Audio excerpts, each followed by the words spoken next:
I'd now like to talk about the irresistible value proposition.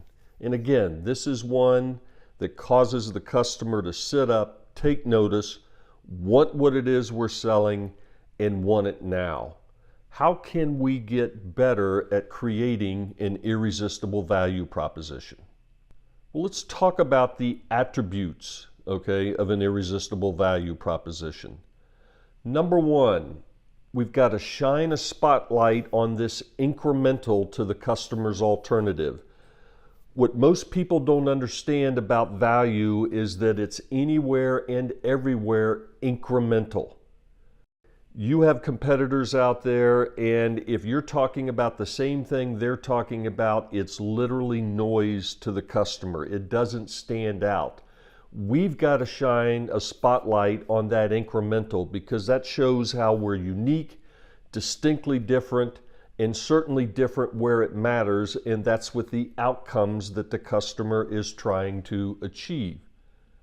The second attribute of an irresistible value proposition, we need to clearly link it to one or more priorities of the key decision makers. Why? Well, this is what they're focused on. This is what they care about. This is what they're prepared to commit resources, spend money on, time, etc. And if we're not clearly connecting the dots for them, then again, this value proposition is not sounding that relevant and that interesting.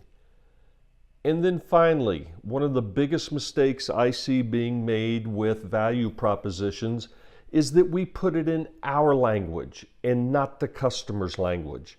And then it becomes very difficult for them to understand just what it is we're delivering or intend to deliver because it's in a language they don't speak.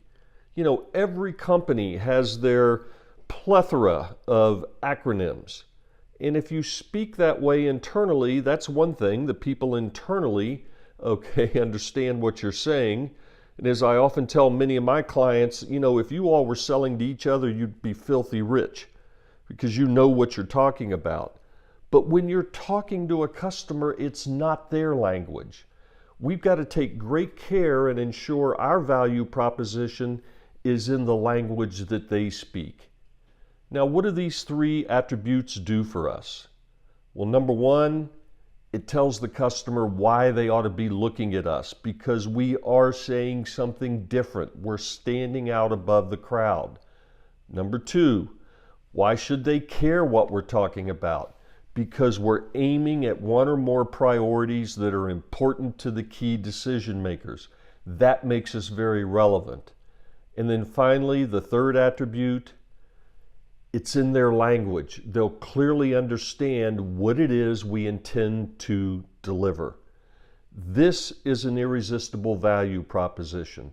It's clear, it's concise, and the customer understands what we're talking about.